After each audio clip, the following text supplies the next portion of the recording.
요즘에 이런 생각들이 있는 것 같습니다. 구원은 나와 하나님 사이의 1대1, 그러니까 개인적인 일이니까 굳이 교회를 가야 하나 라는 생각들이 점점점 더 많아지는 것 같습니다. 때로는 번잡하고 때로는 부담스럽고 갈등이 생기면 상처가 되기도 하는 교회에 굳이 나가야 할까? 차라리 내가 좋아하는 목사님의 설교를 인터넷으로 듣고 주말에는 가족과 함께 보내며 조용히 신앙생활하는 것이 더 낫지 않을까? 라는 생각들이 더 많아지고 있는 것 같습니다.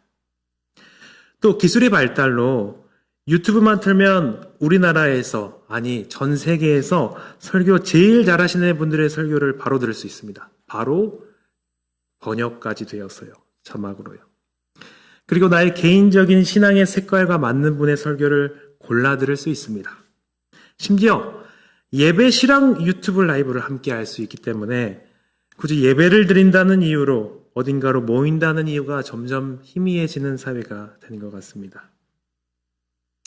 또 10년 전, 20년 전과 달리 요즘 전체적인 교회 분위기를 볼 때면 우리가 모여도 마음의 깊은 고민이나 생각 등을 내어놓고 신앙적으로 대화하는 일들이 점점 적어지고 마치 우리가 사회에서 하는 것처럼 좋은 말들, 좋은 이야기들만 그렇게 하면서 돌아가는 일들이 많아지는 것 같습니다.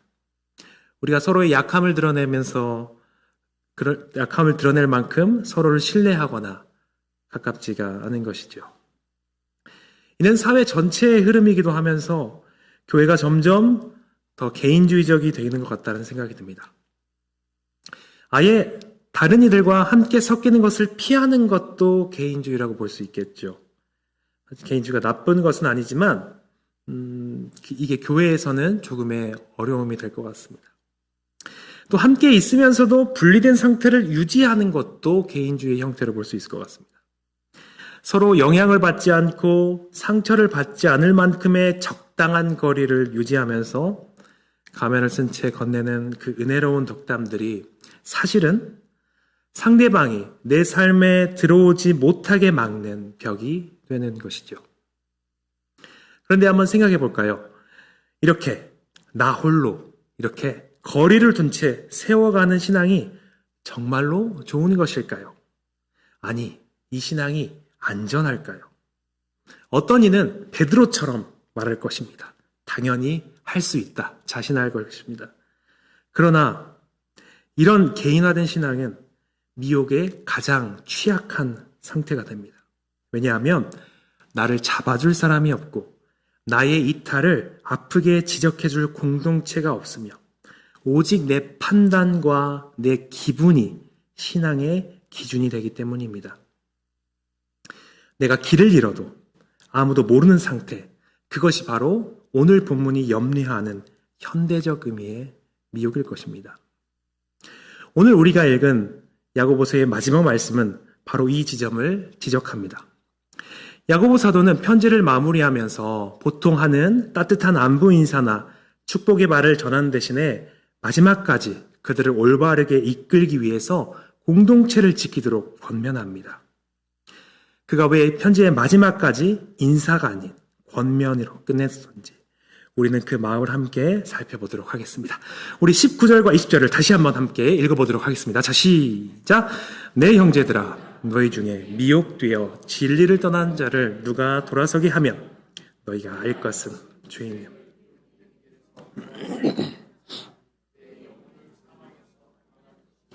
허다한 죄를 덮을 것입니다. 아멘. 야고보 사도는 본문을 시작하면서 전에는 공동체에 함께 있었지만 지금은 진리를 떠나 방황하는 사람에 대해서 말하고 있습니다. 아마도 그 사람은 식탁의 교제를 나눴고 삶을 나눴지만 어느샌가 미혹이 되어서 진리를 떠난 것이죠. 그렇다면 오늘 본문에서 말하는 이 미혹의 실체는 무엇일까요? 우리는 흔히 미혹되었다라고 하면 무서운 이단 교리에 빠지거나 신천지 같은 곳에 빠지는 것을 미혹되었다라는 상황을 떠올립니다. 하지만 오늘 본문에서 미혹은 그러한 배교도 이단적인 사상에 빠지는 것도 물론 포함합니다만 이것은 서서히 궤도에서 이탈하면서 길을 잃는 것에 조금 더 가깝습니다. 그러니까 마치 망망대해를 항해하는 배가 문제가 생겨서 조류에 휩쓸려서 아주 조금씩 자신의 항로를 벗어나서 그 항로에서 멀어지는 것과 같습니다. 처음에는 별 차이가 없어 보이지만 시간이 지나면 결국 전혀 다른 바다에 떠 있게 되는 것처럼 바로 이런 상황이 오늘 본문에서 미혹입니다. 그러니까 우리가 생각하는 미혹의 뉘앙스보다 방황의 뉘앙스가 좀 더 많다라고 보시면 됩니다. 또 여기서 이들이 떠난 진리 또한 우리가 알고 있는 머리로 동의하는 그런 교리가 아닙니다. 야고보서 맥락에서 진리는 삶으로 살아내야 할 길을 그 자체를 의미합니다. 이는 교리적인 오해뿐만 아니라 세상 가치관에 휩쓸려서 신앙적 정체성을 잃어버린 상태를 모두 포함하는 것을 바로 오늘 본문에서 미혹되어서 진리의 길을 떠났다라고 말할 수가 있을 것입니다. 이것은 우리가 야고보서에서 자주 봤던 것이죠. 하나님을 사랑한다라고 말하면서 동시에 세상을 열렬히 사랑하는 상태. 말씀을 아는 것 같지만 행함은 없고 믿음은 있다고 하나 삶의 열매는 세상 사람과 다를 바 없는 그런 무기력한 신앙. 야고보 사도는 바로 오늘날의 이런 명목상 그리스도인으로 전락해버린 형제들을 보며 길을 잃었다고 외치고 있는 것 같습니다. 그렇다면 대체 무엇이 그들을 진리의 길에서 밀어냈을까요? 이들이 겪었던 방황의 구체적인 모습은 무엇이었을까요? 사실 여기서 나오는 이 방황하는 자는 갑자기 나타난 낯선 죄인이 아닙니다. 사실 이 사람들은 우리가 앞서 지난 1월부터 야고보서를 통해서 마주해왔던 바로 우리 자신의 그 나뉘어진 마음들의 모습의 결론인 것을 알 수가 있습니다. 어느새 1월부터 시작했던 야고보서가 오늘 마지막 시간이 되었는데요. 사실 이 마지막 내용들을 오늘 본문에서 다 종합하는 내용으로 보게 될 것 같습니다. 바로 이 방황하는 자의 모습을 우리가 살펴볼 텐데 앞서 살펴봤던 날을 짧게 돌아보면서 어떤 나뉘어진 마음들이 있는지 한번 살펴보겠습니다. 우리가 1장에서 살펴왔던 것처럼 시련 앞에서 하나님의 선하심을 의심하면서 요동치던 그 두 마음이 깊어지면 바로 오늘 본문에서 바로 미혹, 즉 방황이 될 것입니다. 그 시련을 인내로 받아 온전함으로 나아가는 대신에 자신의 욕심에 이끌려서 유혹에 낚여버린 상태, 그것이 바로 오늘 본문의 미혹인 상태일 것입니다. 또 우리가 2장과 3장에서 무엇을 나누었습니까? 우리가 말씀의 거울 앞에 서서 자기 얼굴을 보고도 금방 잊어버리는 자, 그리고 입술로는 예수님을 주님이라고 찬송하면서도 정작 자신의 삶의 현장에서는 형제를 차별하고 날카로운 혀로 이웃을 저주하던 그 분열된 마음의 모습이 바로 오늘 진리를 떠난 자의 모습입니다. 도움이 필요한 형제에게 손과 발을 내밀지 아니하고 그저 평안히 가라, 그저 배부르게 하라 라는 말만 내뱉었던 그 죽음이 결국 영혼을 방황하게 만든 것입니다. 더 나아가서 4장에서 경고했듯이 내 안의 정욕을 다스리지 못해서 공동체 안에 다툼을 일으키고 무엇보다 하나님보다 세상을 더 사랑하여 영적인 간음을 저지르면서도 그것이 죄인 줄 모르는 그 무감각함이 그를 길 잃게 만들었습니다. 형제를 비판하고 판단하며 하나님의 재판관 자리에 대신 앉으려 했던 그 교만한 주권의 찬탈이 결국 그를 진리에서 벗어나게 멀어지게 한 것입니다. 결국 오늘 본문에서 이 야고보서에서 말하는 미혹된 자, 방황하는 자는 바로 하나님과의 관계, 수직적인 온전함의 관계도 무너지고 형제와의 관계, 수평적 온전함도 깨어진 채 어디로 가야 할지 몰라 갈팡질팡하고 있는 그 온전함이 완전히 파괴된 상태를 의미할 것입니다. 이들에게는 평안함이 없습니다. 야고보가 지적한 두 마음, 즉 두 영혼이 한 몸에서 끊임없이 충돌하고 있기 때문입니다. 하나님을 외면할 수도 없지만 세상을 포기할 수도 없기에 그 사이에서 발생하는 그 마음의 격동으로 인해 그 영혼은 항상 불만족스럽고 불안한 것입니다. 이렇게 서서히 진리의 길을 벗어나는 지체들을 향해서 야고보는 마지막까지 말합니다. 그들을 내버려 두지 말라. 포기하지 말고 그를 돌이키라 라고 말합니다. 여기서 우리가 눈여겨봐야 할 점은 이 직무의 주체가 누구냐 하는 점입니다. 야고보는 특정 지도자만을 지목하지 않습니다. 우리가 저번에 살펴보았듯이 초대교회에는 직분이 있었던 것으로 보입니다. 장로라는 직분도 있었고 아마도 다른 직분들도 있었던 것으로 보여요. 그런데 야고보서에서 야고보 사도는 어떤 지도자만을 직정하지 않고 누구든지 너희 중에 한 사람이 그 일을 해야 한다라고 말합니다. 그러니까 공동체의 건강함은 내 옆에 형제를 살피는 우리 평범한 모두의 손길에 달려 있는 것입니다. 그렇다면 우리가 돌아서게 한다는 것은 구체적으로 무엇일까요? 이는 단순히 잘못을 지적하는 정죄가 아니라 방향을 바꾸게 하는, 결국 그 진리의 길로 다시 서게 하는 집요한 사랑일 것입니다. 네 인생이니까 네가 알아서 해 라는 그 개인적인 벽을 넘는 용기일 것입니다. 고민을 들어주고 식탁에 초대하고 눈물로 기도하며 공동체의 품으로 다시 끌어당기는 이 인격적인 수고가 바로 돌아서게 하는 행위가 될 것입니다. 야고보 사도는 이 수고가 방황하는 한 영혼을 사망에서 구원하고 또 그의 허다한 죄를 덮을 것이라고 말합니다. 여기서 죄를 덮는다라고 하는 것은 은폐가 아니라 복음의 은혜로 죄의 파괴력을 소멸시킨다는 뜻에 의미하는 것 같습니다. 그리고 이렇게 한 사람의 짐을, 방황하는 자의 짐을 짊어지는 것은 교회의 여러 사업 중에 하나가 아닙니다. 그것은 바로 교회가 존재하는 이유이자 야고보서가 강조한 행함에 있는 믿음의 최종 결론이 되는 것입니다. 그런데 문제가 있는 것입니다. 이것이 말처럼 쉽지가 않습니다. 그 당시는 아마도 이 말씀을 지키지 못하는 것은 자신의 삶이 너무나도 바빴기 때문이었을 것입니다. 하루하루를 살아가는 것이 너무나도 힘들고 그 하루를 버텨나가는 것이 힘들기 때문에 그랬을 것입니다. 그런데 현대를 사는 우리도 이 말씀을 지키기에 동일한 경우가 있을 수 있겠지만 이 문화적인 차이가 있기 때문에 더 이 말씀을 지키기가 어려운 것 같습니다. 먼저 우리가 살펴볼 것은 우리가 이 시대에 살아갈 때에 그 방황하는 그 사람 자체가 돌이키기를 원치 않는 경우가 있다는 겁니다. 우리가 누군가를 돌아서게 하려면 필연적으로 오른쪽과 그른쪽이 나뉘어야 되거든요. 그런데 요즘 세상에 누가 자기 틀렸다는 말을 듣고 싶어 하겠습니까? 내가 틀린 게 아니라 생각이 다를 뿐이야 라고 나오면 참 할 말이 없어지죠. 여러분 유튜브 한번 틀어보세요.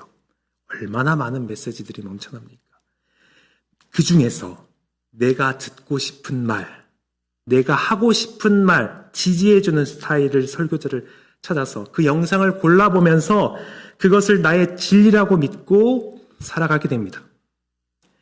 내 생각은 성경적으로 이래 라면서 그 자신의 뜻과 맞는 해석들을 하시는 분들의 영상들을 다 모아서 자신의 논리를 펴는 사람들이 많아집니다. 그런 분들을 보면 정신이 어질어질해질 정도로 이상하죠. 그런 확신에 산 사람들을 마주할 때 우리는 저 사람을 과연 내가 돌이킬 수 있을까, 설득할 수 있을까라는 무력감을 느끼게 되고 그 암담함을 느끼며 슬그머니 입을 닫게 됩니다. 또 요즘 시대에는요, 남의 인생에 잘못되었다고 말하는 게 무례가 된 사회 분위기가 있기 때문에 그렇습니다. 지금 우리가 사는 세상은 타인의 개성과 개인의 선택을 있는 그대로 존중하는 것이 최고의 가치입니다. 이런 분위기 속에서 누군가에게 너 잘못되었다라고 지금 돌이켜야 된다라고 직언한다는 것은 엄청난 용기, 아니면 어쩌면 관계를 끊어야 할 각오까지 해야 되는 일이 되어버렸습니다. 여기서 더 나아가서 우리가 겪는 생각이 있죠. 나이가 차고 연륜이 쌓이면 뼈저리게 깨닫는 것이 있습니다. 그것이 뭐죠? 사람은 안 변해라는 것이 있습니다. 이런 말을 교회에서 하면 안 되지만 사람은 잘 안 변해라는 게 있게 됩니다. 사람은 고쳐 쓰는 게 아니야 라는 마음이 우리 안에 깔려 있죠. 그런 어떤 냉소가 우리 안에 있습니다. 그리고 내가 이렇게 그 사람을 돌이키기 위해서 직언을 한다면 저 사람이 내 말을 듣고 어떻게 반응할지 뻔히 예상이 됩니다. 그리고 우리 사이가 얼마나 껄끄러워질지 또한 뻔히 보입니다. 그런데 굳이 그 에너지를 쓰고 싶지 않는 겁니다. 그래서 우리는 아주 점잖게 이렇게 말하죠. 아휴, 내버려도 지도 나이가 있는데 지가 알아서 하겠지 라고 되는 거죠. 나의 옳음을 증명하려는 고집이 아니라 정말로 그를 사랑해서 던지는 직언은 사실 엄청난 에너지가 들어가는 일입니다. 거기에서 가장 먼저 들어가는 나의 에너지는 나의 평화를 내려놔야 됩니다. 내 인생의 번잡스러움을 포용해야 됩니다. 감내해야 됩니다. 또 그를 너무 아끼기 때문에 그를 사랑하는 마음으로 직언하고 그를 돌이키기 위해서 이 말 한마디로 그와의 관계가 멀어질까 봐 두려운 마음도 참아내야 됩니다. 이런 것들 때문에 우리는 이렇게 하는 경우가 많죠. 하나님이 하시겠지라는 거룩한 핑계를 대고 그 뒤에 숨어버리는 경우가 많이 있습니다. 그 말은 맞습니다. 사람 할 수 없죠. 사람을 변화시키고 돌이키는 건 오직 하나님만 하실 수 있는 일입니다. 하지만 오늘 본문에서 하나님은 그 일을 행하시기 위해서 바로 너희 중에 한 사람인 우리를 부르셨다라고 하는 것입니다. 그러니 내 형제 중에 한 사람이 서서히 진리의 길을 떠나는 모습을 보면서도 하나님이 하시겠지라고 말하면서 나의 평화를 지키고 있는 것은 믿음이 아니라 무책임일지도 모르는 겁니다. 자, 그러면 이 야고보서의 긴 여정을 마무리하면서 우리는 이 마지막 말씀을 그리고 야고보서의 전체의 말씀을 어떻게 적용할 수 있을까요? 제가 이 마지막을 정리하면서 아무리 생각해봐도 이렇게밖에 적용이 안 나오더라고요. 그것은 우리가 피곤하고 상처받을 수도 있지만 이런 불편한 사랑을 그냥 실천하는 겁니다. 듣기만 하는 것이 아니라 읽고 끝나는 것이 아니라 내 형제에게 정말로 실천하는 겁니다. 행함이 있는 믿음을 보이는 것입니다. 사실 이것이 야고보서의 전부입니다. 야고보서의 핵심은 삶의 모든 영역에서 하나님을 신뢰하면서 나뉘지 않는 온전한 마음으로 사는 것입니다. 그런데 이 온전함은 우리가 절에서 보는 것처럼 가톨릭에서 수도원에서 사는 것처럼 그런 혼자서 산속에서 닦는 수양이 아닙니다. 하나님과의 관계에서 두 마음을 품은 자가 우리 주변에 있다면 우리는 그를 권면해야 합니다. 신앙 고백과 삶이 일치하지 않아서 비틀거리는 이웃이 있다면 우리는 그들을 향해 달려가서 그를 돌이켜 세워야 합니다.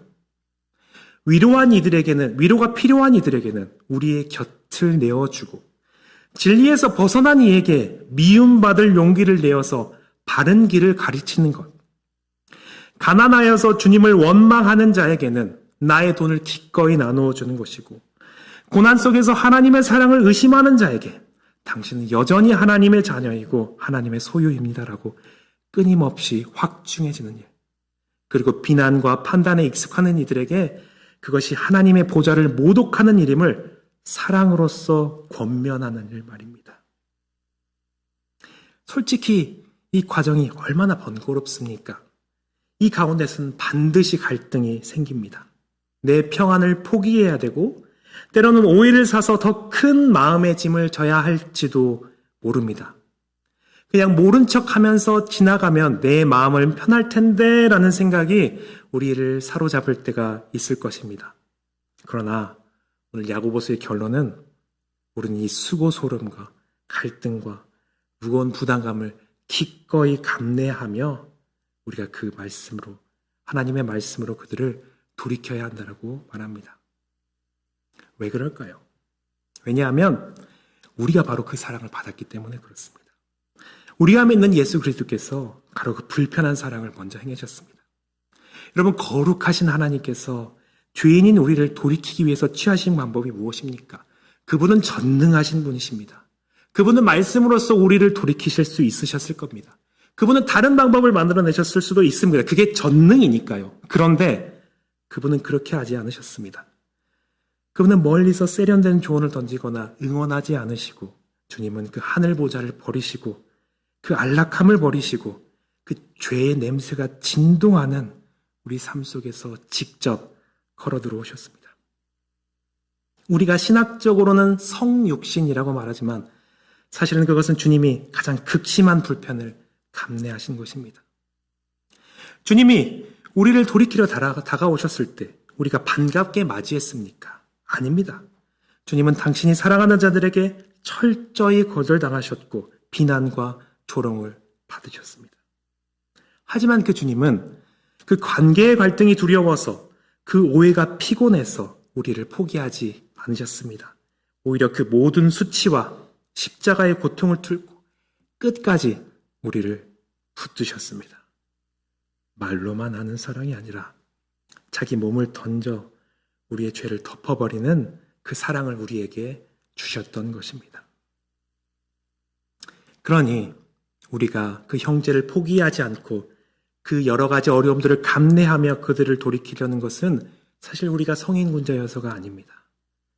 우리가 이미 그 포기하지 않는 사랑에 빚진 자들이기 때문에 그렇습니다.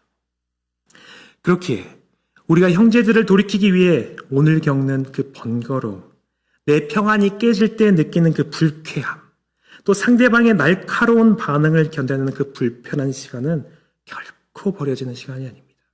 그것은 나를 찾아오셨던 그 주님의 위대한 사랑을 나의 삶으로 닮아가는 가장 거룩한 증거가 되는 것입니다. 그리고 무엇보다도 우리가 이 수고를 절대로 멈출 수 없는 이유는 우리가 훗날 서게 될 최후의 심판대 때문입니다.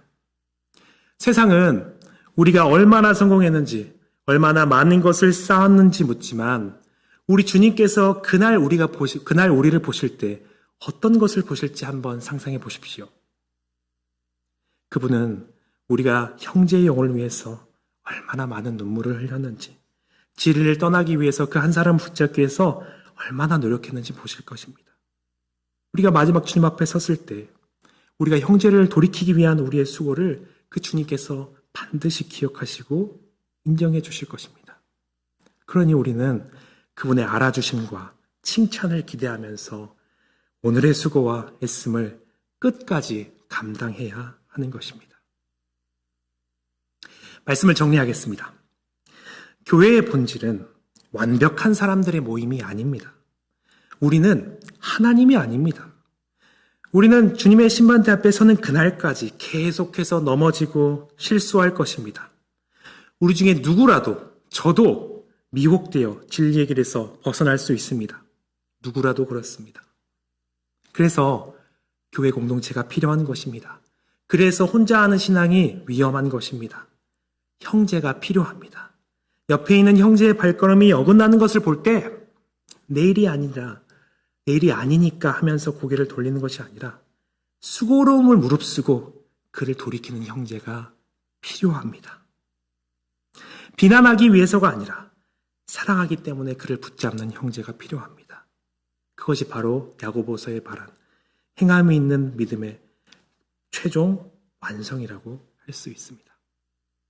우리 공동체 안에서 이런 선한 오지랖이 더 많아지기를 소망합니다.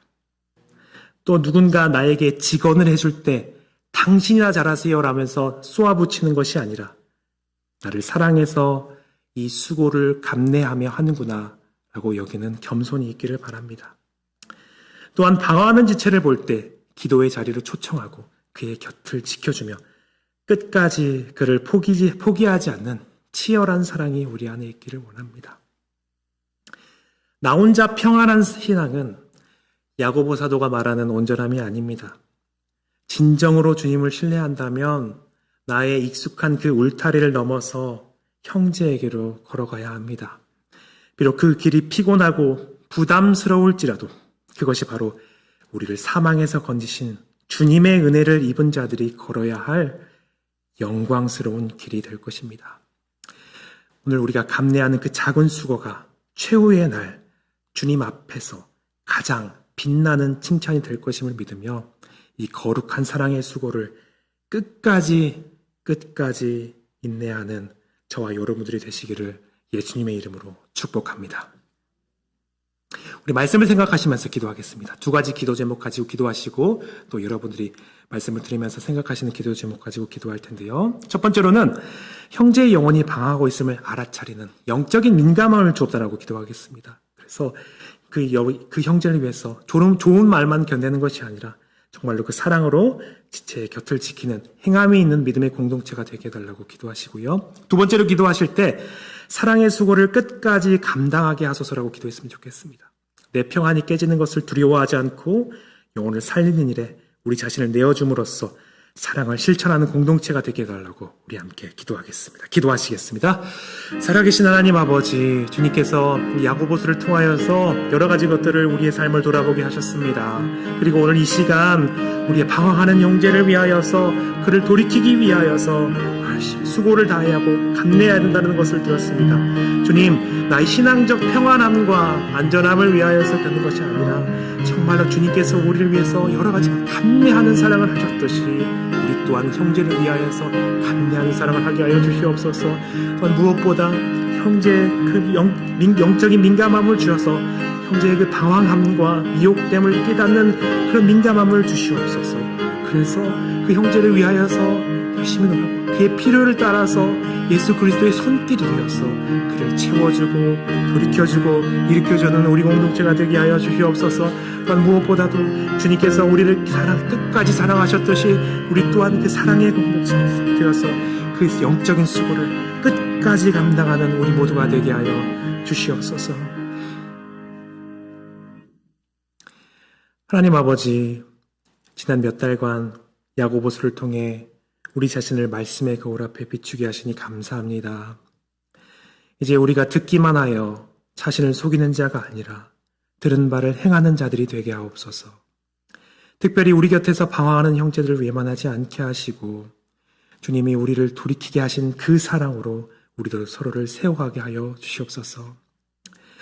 우리 공동체가 허다한 죄를 덮고 영혼을 살리는 생명의 방주가 되게 하여 주시옵소서.